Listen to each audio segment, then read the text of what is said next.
everybody, and welcome to the very first episode of All My Movies, a new show here on the Schmoedown Entertainment Network, and for those of you that are listening at home, a new podcast. This is so exciting for me because I wanted to do this idea for such a long time, and I really do have to thank Christian Harloff, everybody at SEN, everybody at Skybound for helping me to get this show off the ground. So before we get into the movie that we're going to be talking about today, which is The Dark Knight, I kind of want to give you an idea of what this show is. And when I say it's been a long time coming, part of it is that, I have a movie collection that I've curated and cultivated over lots of different years and lots of different formats. And one of my favorite things is being able to walk over to the shelf where they are and look at them and think not just about the movies themselves, but about what they mean to me and what they mean as part of my life. And I think for a lot of movie fans, that is how you see movies. It's not just about the action or the stars or the directors or the Oscars. It's about when you saw it, where you saw it, who it ties into in your life, the memories that come with those movies. So that's what the show's going to be. I take a lot of inspiration from a bit that Stephen Colbert used to do on the Colbert Report on Comedy Central. He had this thing called Better Know a District. His goal was to profile each of the congressional districts in the U.S., which of course there are hundreds of them, and every time he would do one, he would light up the board and there would be a little tiny yellow thing that would come up in this gulf of ones that he hasn't done yet. Of course, he didn't come close to finishing. Let's put California second up on the big board! Obviously, that's not my goal here. My goal here is, and this is a years-long project, is to be able to go through every single one of my movies and talk about it. And it's going to be kind of a combination. It's going to be where I saw the movie, what my memories of that movie might be. It's going to be information about the movie, about the production, and how it impacted the way that movies are made. And, some of these memories are going to be very deep and heartfelt, like some of the ones are going to be today. Some of these memories are probably going to be about the Black Friday sale that I picked that movie up at. I mean, not every movie has big, great, deep meaning, but I think it's a fun chance to explore what these movies mean to me, and maybe to inspire you to think about what they mean to you. We're going to do all of them. We may not have one episode for every single movie. We might have to get like a meh block where I get 10 and talk about them briefly, because not every movie deserves its own hour-plus episode. But today's movie is definitely one of those movies that does, because we are starting with 2008's The Dark Knight, directed by Christopher Nolan.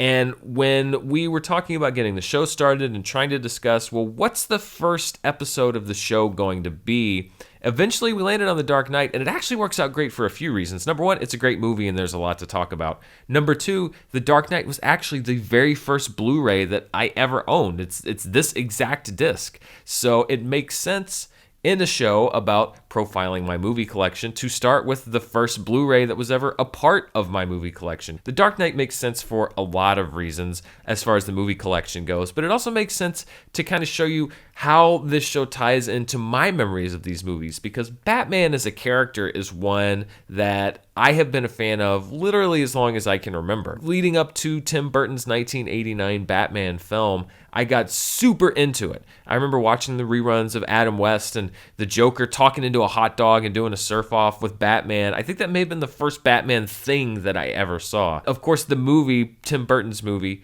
really kicked that into high gear. I was Batman for Halloween that year. I did a Joker pumpkin to enter into the school carving contest. In 1992, when Batman Returns came out, my mom was able to get tickets to a sneak preview of the movie. I think it was maybe the night before it came out, before they started doing screenings the night before movies came out. And it was like the biggest event of my young life. I was there. I had my Batman t-shirt on. There was somebody there from the newspaper. I got my picture in the paper. It was like my first brush with any kind of fame. It was so much fun. And I remember that night largely because I got to share it with my Uncle Charlie. This is a name that you're going to hear a lot as we talk about the movies and my life with movies, because so much of our bond was based around movies. It was something that we did together. We had a tradition going into my teenage years, even after I went to college, of every year around Thanksgiving or Christmas, whenever we got to see each other, we would go to 1 or 2 or 3 movies, as many as we could go to. It's something that bonded us together, and something that I think back on and that I smile about. So all of these things, Batman, my uncle, Blu Rays, they all end up coming together here at the end. But before we get to that part, let's talk about the movie that is the focus of this episode, which is The Dark Knight. The Dark Knight was a sequel to 2005's Batman Begins, as I'm sure most of you probably know. But one of the things I think that we're going to return to is this idea of thinking back in hindsight. After Batman Begins came out in 2005, it was a moderate box office hit, but it was not a runaway smash.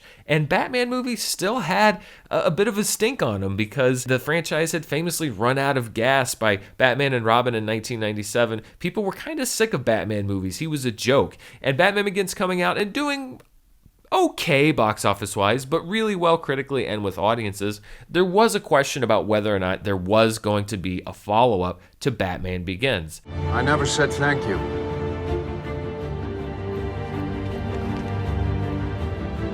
And you'll never have to.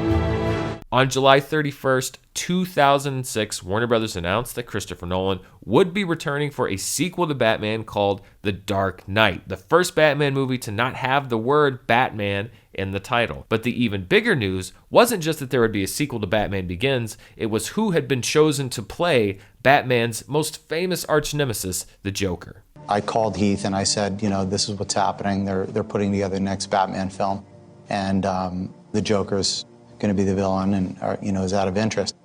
And I remember him, it was like, there was no pause. It was like, absolutely, I want that. How do I, what do we do? It seems like a no-brainer now, but not everybody was sold on this idea of Heath Ledger playing the Joker. He was fresh off of an Oscar nomination for Brokeback Mountain, so everybody knew that he was a great actor.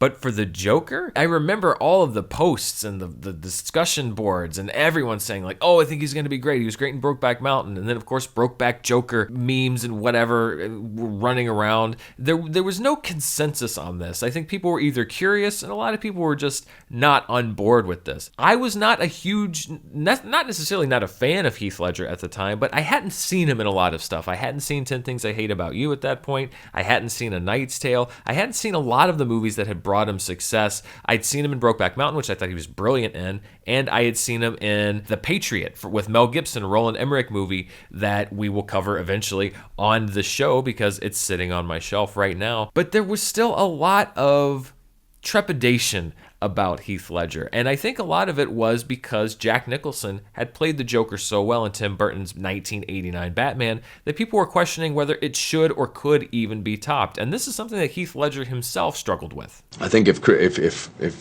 Tim Burton was suddenly making the next Batman movie and he rang me up and asked me to play the Joker and fill Jack Nicholson's shoes, I wouldn't have done it because it's... what's the point? He did it perfectly for what Tim was creating. But when Chris Nolan called me, I'd already seen the world he had created, and it was vastly different to Tim Burton's. And so therefore I knew that there was an opportunity for a fresh portrayal.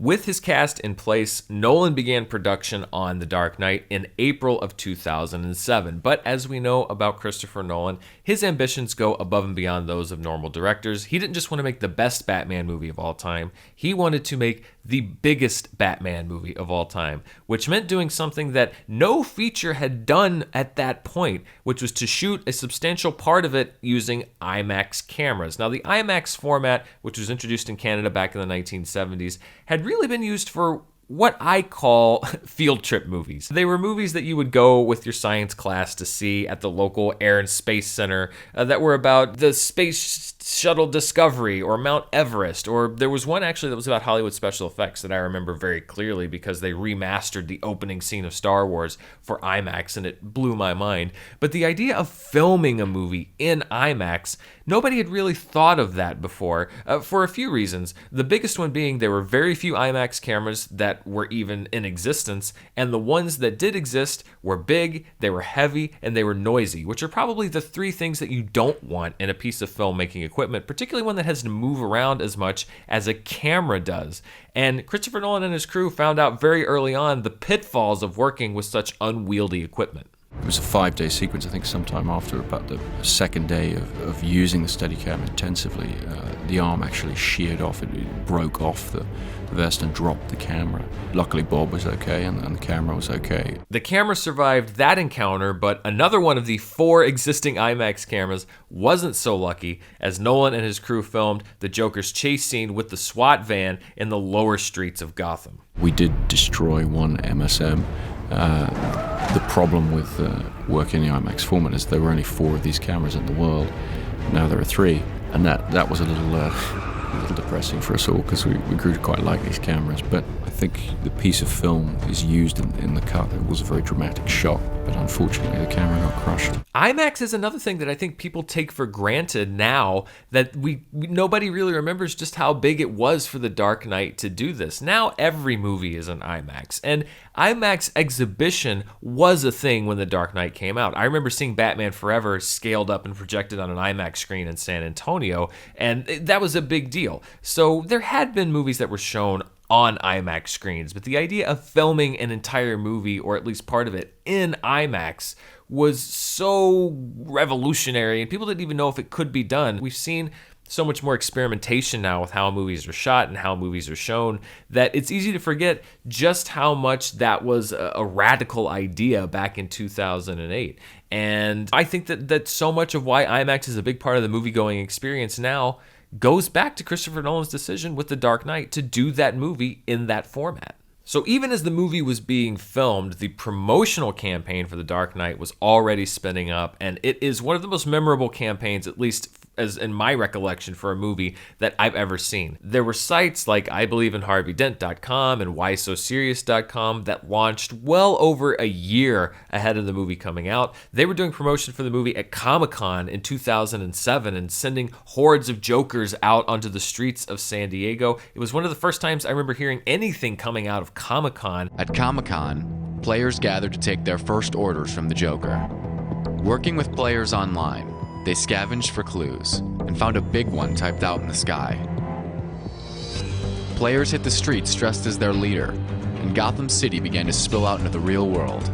Their efforts put together yet another piece of the puzzle, a request to hit local landmarks in full Joker makeup, from London to the Middle East to Pennsylvania to India. In 2007 and 2008, I was a devoted watcher of Lost as well as a Batman fan. So that was really a golden era for piecing through different websites that were set up by studios to find clues as to upcoming seasons or upcoming releases. The whole viral marketing thing, which had started as far back as Blair Witch, but really I think hit a crescendo with this movie and with Lost, really was a cool way to engage people into getting excited about these movies, because it wasn't just decoding different things or giving clues.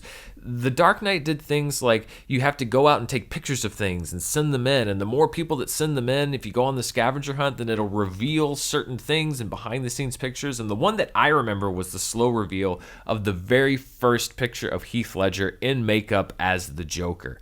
And again, now we all know how great it is, but I remember seeing this image, which is a striking image, but wondering like, okay, but what does that mean? Like, the Joker doesn't have a smile, he's got scars. Does that mean that they're going to ground him too much? Is he not going to be the Joker at all? Are they going to change the character too radically?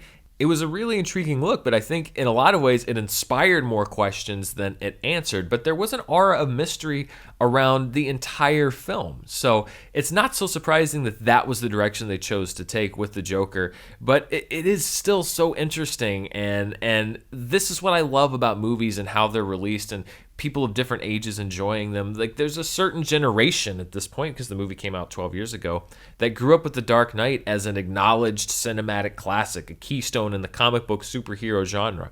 But there is another generation that remembers the before times, before the movie came out, when there was still so much that was up in the air that we just didn't know. And that's something that fascinates me, and that I hope this show kind of helps provokes a discussion around, which is how we all experience the same movie in different ways, and how it affects our lives in different ways. Because I remember the entire journey with The Dark Knight, and for part of that, a lot of it was just kind of going like, what is going on? What are they doing? For me, not a judgment, but more of a question of just not knowing what was in store for me with this movie. Production continued in 2007 and wrapped later that year, and fans got their first look at The Dark Knight when the IMAX prologue was played in December of 2007 in IMAX screenings of Warner Brothers' big holiday release that year, which was Will Smith's I Am Legend. And then fans all around the world got their first look at the trailer for The Dark Knight later that month. It's all part of the plan. Hit me! Let's put a smile on that face.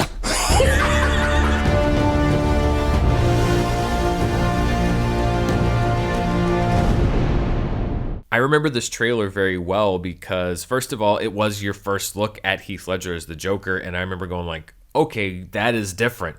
That is, wow. I am even more curious to see what is going on here. But it was also the golden age, and this still happens, but there wasn't really no YouTube back then, and there was certainly no 24-hour movie news cycle. Again, people would run to the blogs and run to the few established news sites that there were, because I remember screenshots of this trailer and the one coming out after it of characters and different moments, and Aaron Eckhart, is the side of his face burned? Is this after Two-Face? And just these granular examinations of this trailer frame by frame, and you still see that a little bit, but I feel like the movie newsosphere, if you will, has moved more toward analysis, which obviously I know a little bit about that, and speculation, and not so much about grabbing these little still frames and saying like, oh, what's that?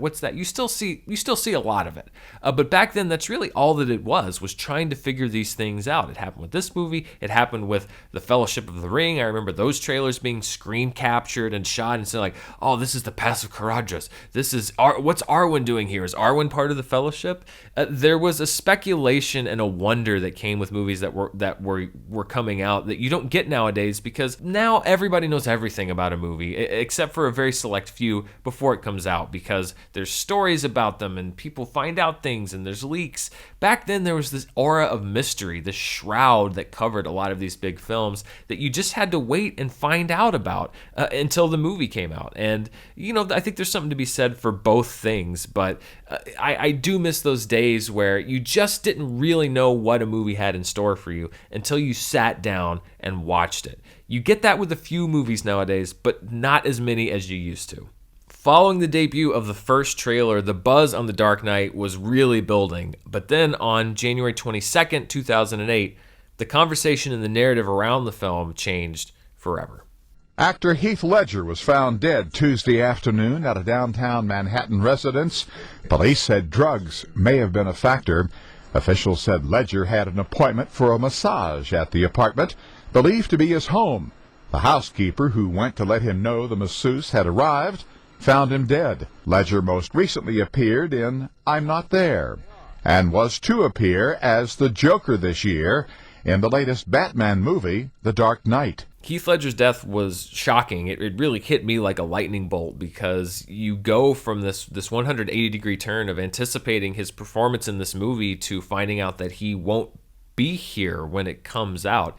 It really changed the tone and the tenor of the conversation around the whole film. The hype was kind of put on hold, and it really became about fans in the United States and around the world mourning his death. Heath Ledger's sudden death has not only shocked the movie world, it sent reverberations around the planet. It's reported the news caused an internet meltdown as millions logged on to read the story. Yahoo claims their figures rocketed by over 110%. The media buzz obviously turned from the movie itself to speculation around Heath Ledger's death, which was later ruled an accidental overdose. But of course, as happens, it seems like everybody who had a microphone and a camera put in front of their face was asked about what was going on. According to the report, it was an overdose of many, many different things, so that's too bad. Maybe it's the same thing. Prescription drugs is probably, in its own way, just as bad. Is young Hollywood out of control? I think the world is out of control. Like I said, everybody. One of the weird, I don't know if you would call it an irony or one of the weird coincidences around Heath Ledger's death that I didn't even know about until I was doing research for the show was that on the day that he passed away, it was the same day that nominations for the 80th Annual Academy Awards were announced. And 1 year later to the day, nominations for the 81st Academy Award nominations were announced, including his own nomination for Best Supporting Actor, an award he would win for The Dark Knight. Oscar buzz for Heath Ledger was building way before the ceremony and even before the movie itself came out. And part of it was that we were getting a bigger and a better look at what was going on as more trailers came out, as the advanced publicity started. And it wasn't just the fans who were hyping up this performance, it was his own co-stars who, in publicity appearances for the film, began letting people know that they were really in for something special. Heath has really tapped into something here. He's just tuned into a sort of a station we can't hear. Yeah. You know, it's very special work, and I know that there's a lot of hype about it, but it really lives up to it. I mean, it is an Oscar-worthy performance, and it would not surprise me if he doesn't get a posthumous Oscar I couldn't agree nomination. more. May even win it. After months of hype and promotion and the real-world tragedy that led up to its release, on July 18th, 2008, The Dark Knight hit theaters nationwide. Would you believe The Dark Knight is playing in more than 4,000 movie theaters across the nation right now, and it's playing on more movie screens than a movie has ever played on before. So here at this theater, right outside New York's Union Square, they've had a showing every hour since midnight. The line stretched around 3 sides of this New York City block, but for these serious fans who bought their tickets weeks ago, a few hours on the pavement did not dull their enthusiasm. There are a few movies in my life that I remember the actual movie-going experience of, and The Dark Knight is one of them. I planned to go see it on opening weekend, but not necessarily on opening night. However, some friends of mine said that they were going to a certain showing at the ArcLight Sherman Oaks in the San Fernando Valley here in LA.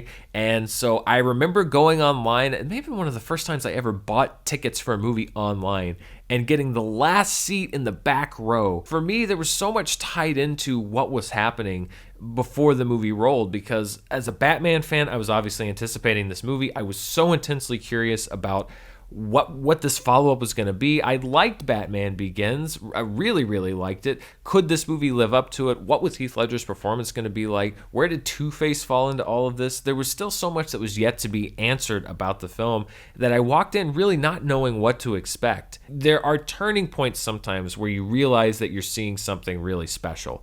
And I like The Dark Knight, but for me, I always, when we get to the kitchen scene, where the Joker meets the different mobsters, that is the point where I realized that this is not just a good performance. This is a phenomenal performance. I know why you choose to have your little group therapy sessions in broad daylight.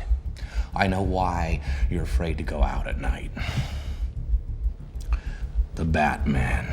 I am obsessed with that scene. Every time I watch the movie, I can't wait to get to it, because every little thing that Heath Ledger does in that scene fascinates me. The way he walks in with an almost mocking version of the Joker's famous laugh. Ha, ha, ooh, he, ha, ha. And I thought my jokes were bad. The way he emphasizes the t on not. You're crazy. I'm not. No, I'm not. Every decision he makes in that scene is so endlessly fascinating to me. The only other performance that I can think of that's like that is Christoph Waltz's in Inglourious Basterds, which only came out a couple years later. I remember having that same feeling where I just want to watch this character for 2 hours, and I want to watch this actor inhabit this character, because there's so much interesting going on here that I just want to analyze it and observe it. I almost felt like a scientist, like I'm just kind of observing a creature in its natural habitat. That scene is so amazing, and I remember the audience reaction to the magic trick. I'm gonna make this pencil disappear. It's gone. They exploded, and that energy, I think, carried us through the rest of the film. And there is such a magic, and it's one of my favorite things about seeing movies. It's one of my favorite things about the shared experience of seeing movies, and why I miss movie theaters so much right now is that energy you get when you're with an audience and they're legitimately and genuinely surprised or impressed or in the presence of a great movie. There is a palpable energy that builds throughout. And I felt that building throughout The Dark Knight, and that magic trick scene was the first explosion for me where everyone in the room realized, okay, this is something special. It is such a unique movie-going experience in my mind, and it's something that I will never forget. Another thing I love about it, beyond just Heath Ledger's performance as the Joker, is how they captured that dynamic between the Joker and Batman, their symbiotic relationship. The fact that the Joker doesn't want to kill Batman, even though that's really what he goes in there with the goal to do, he realizes that he's going to get bored with common criminals. He's going to get bored with mobsters. He needs this other psychotic. I don't want to kill you. What would I do without you? Go back to ripping off mob dealers? No.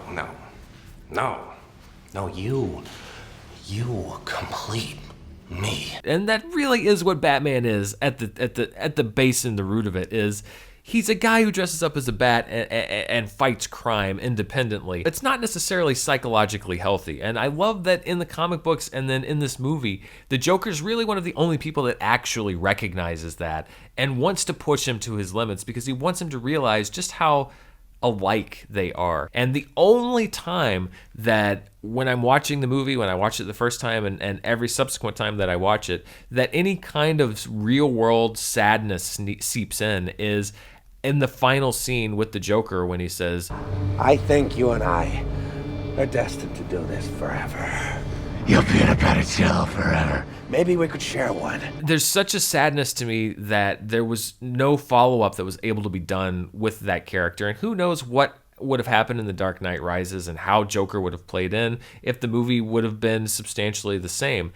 But it is so sad to know that we never got a chance to follow up on that dynamic and on that relationship because it was so well done and so well acted between Christian Bale and Heath Ledger.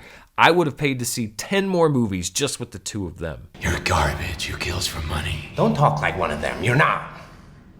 Even if you'd like to be. Ultimately, too, what really won me over about The Dark Knight was that, yes, there were some things that I thought were a little heavy-handed. The surveillance theme, particularly in 2008, I thought was a little ham-fisted, to the point where you have a character literally on screen saying, "This is wrong." And I did have some trepidation in 2008 about Harvey Dent's role in the movie, that he's Two-Face so late and then he's dead. I felt like he was wasted. A lot of that was muted when I saw The Dark Knight Rises and how that film was about struggling with Harvey Dent's legacy and the exposure of what happened in the film. But in 2008, I felt like it was a bit of a wasted opportunity. But the dynamic between the Joker, Heath Ledger's performance, really the performances of just about everybody else in the movie, and the dynamic between Gotham City and Batman, the fact that you end the movie with Batman being hunted, being an outlaw, an outcast. I love that because that is so much the dynamic between Batman and Gotham City. That Gotham sometimes has to fear him, Gotham sometimes has to embrace him, Gotham sometimes has to hate him. All of that is how he operates. And I walked out of that movie on such a high because I really did feel like in so many ways it captured so many elements of Batman in a better way than I'd ever seen before. So I was a huge fan of the movie, and a lot of the fans who'd seen it were too. I thought the movie was great, really well directed, really well executed. The casting was great, and I thought that Heath Ledger did a masterful job. I thought it was awesome, and it was the best movie I ever saw. The fan reaction may have been expected, but what was not necessarily expected was the ecstatic reaction from critics as well. Christopher Nolan's Gotham City epic is one of the best movies of the year and should merit consideration for a Best Picture nomination. This is a rich, complex, visually thrilling piece of pop entertainment, as strong as any superhero epic I've ever seen. It's a great film. I say see it. In fact, see it twice. I would see it twice, and I'm looking forward to it. This film really is one of the great achievements of the year. Based off of this enthusiastic reaction from both fans and critics, the incredible marketing campaign, and the real-world events surrounding the movie, The Dark Knight went on to break the domestic record for biggest opening weekend, which had been set the previous year by Spider-Man 3. This is a watershed moment in cinematic history. The Dark Knight hosted the biggest opening weekend of all time. It's the cinematic equivalent of the 100-year flood. And at 12:01 a.m. on opening day, it broke the box office record for midnight openings, well on its way to racking up almost $68 million, the highest grossing day ever. But people didn't just turn out to see The Dark Knight once. They kept going back and they kept telling their friends to go see it. Less than a week, as a matter of fact, 6 days after the movie was released, The Dark Knight surpassed its preceding film, Batman Begins, at the domestic box office and went on to be the first superhero film to gross over $1 billion at the worldwide box office. I actually saw The Dark Knight twice in theaters myself. The first time I'd seen it on opening night at the ArcLight Sherman Oaks. The second time was because I'd heard so much about the IMAX sequences and how you really had to go see it in that format. A couple weeks after I saw it on opening night, I went with my roommate to the Universal City IMAX to see it there. And it still is one of my favorite movie-going reactions that I've ever heard in a theater, which was, obviously it looked incredible. The huge, I hadn't seen that the first time I'd seen the movie, but the vastness and the openness of the IMAX sequences in the film were so great to see. But I also remember when Aaron Eckhart first turned his face to reveal the Two-Face effect. I'm sorry, Harvey.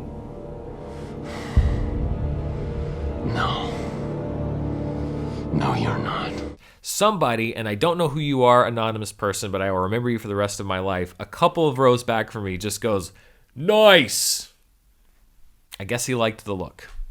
At one point, The Dark Knight was the second highest grossing film of all time at the domestic box office, behind only Titanic. Of course, a lot of other movies have come out in the 12 years since then, and it currently sits at number 12 on that list. But after a spectacular box office run, the movie was released on Blu-ray in December of 2008, which is how it started to make its way into my collection. However, I was not yet collecting anything on HD because there was a war brewing between two different formats for much of 2007 and 2008. There was Blu-ray, which became the standard for HD discs, and there was also HD DVD, which was manufactured by Toshiba. And for a long time, there was a back and forth. Some studios made movies on both formats. There was the endless debate between which one looked better, which one sounded better. But it was very unsettled as to which one was going to end up being the standard. It was very obvious that there wasn't room enough for both. Warner Brothers was actually one of the studios that helped to break that tie. They came out and essentially said, we are only going to release titles in the future on Blu-ray. Other studios followed suit, and once that happened, once studios exclusively said they were going to use one format, Toshiba threw in the towel and said, all right, they stopped producing HD DVDs, and Blu-ray became the standard. That Christmas is when I decided to make a choice and jump into the HD pool, and so I put a Blu-ray player on my Christmas list. I got an Amazon gift card so I could have it shipped to my apartment in Los Angeles. And I think it was one of 4 orders I made on Amazon.com that year. One of the other ones was the video game Rock Band 2. Remember Rock Band? That was a fun couple years.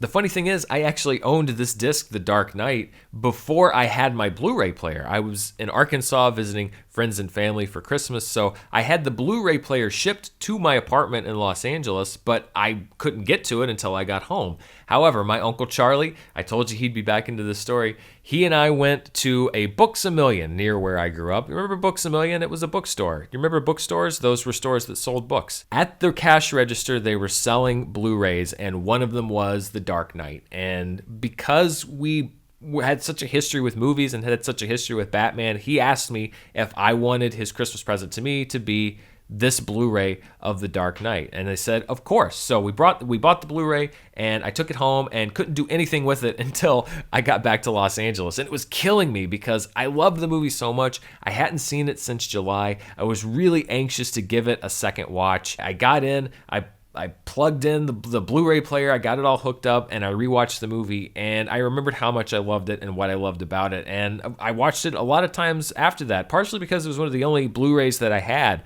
for such a long time, so you watch what's available to you. But it is a beautiful film, it's a gorgeous film, and the performances are so great. And I really fell in love with the movie all over again when I got it home. Some men aren't looking for anything logical, like money. They can't be bought, bullied, reasoned, or negotiated with. Some men just want to watch the world burn.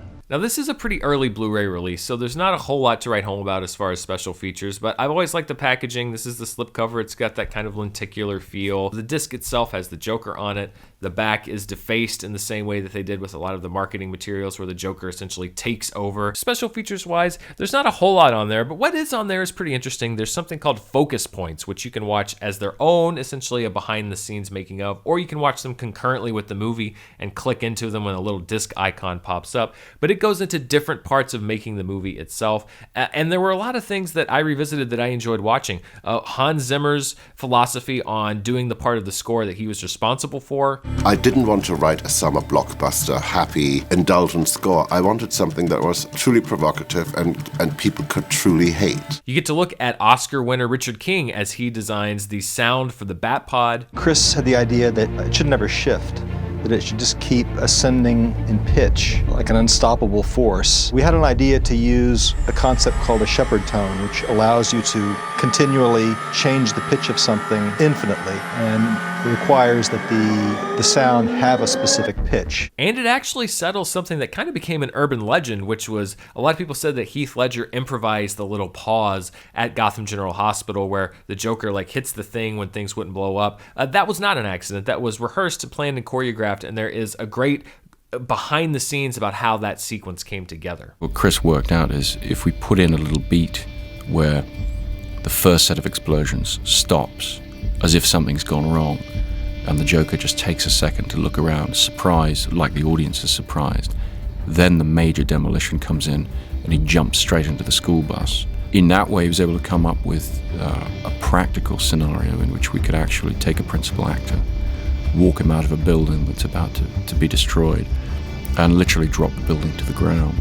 The disc also contains the usual trailers and TV spots, picture galleries, and it has 6 episodes of the show within the movie Gotham Tonight, which were made originally for Comcast On Demand to promote the movie. They're a little cheesy, but it is kind of cool to see these canon things that were produced as a build-up, almost a prologue to the movie itself, featuring some cast members from the film. Well, my priority is to help this city return to a time when it didn't need a Batman, when the streets were safe and the institutions of government were right-minded. But of course, the legacy of The Dark Knight didn't end when it hit home video. As a matter of fact, going into 2009, the movie was seen as a leading contender in a lot of categories at the Academy Awards. And the question going into the nominations was, would The Dark Knight be able to overcome the stigma of the comic book movie? And the answer to that question was, kind of. The Dark Knight ended up getting 8 Oscar nominations, tied with the Sean Penn drama Milk for third most that year. Slumdog Millionaire got more. It would eventually be the Best Picture winner. And with 13 nominations, David Fincher's The Curious Case of Benjamin Button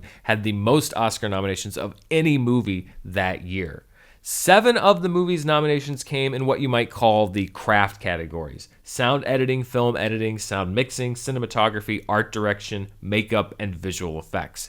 The 8th nomination, of course, belonged to Heath Ledger, who was nominated for Best Supporting Actor posthumously. But despite these nominations, a lot of people were saying that the movie was still snubbed because it was overlooked in a lot of the bigger, more major categories. When you have a movie that's nominated 8 times for everything from cinematography, editing, I'm talking of course about The Dark Knight, then the director is responsible for that. How Christopher Nolan could not be nominated is also an injustice to me. I mean, here's a guy who put together this event movie, raised the bar of comic book films, the entire genre is in a whole new place thanks to him and his entire team, and all these nominations, but none for the director. It makes no sense. This conversation was so loud and so ongoing that the Oscar telecast itself addressed it as part of Hugh Jackman's opening number. How come comic book movies never get nominated?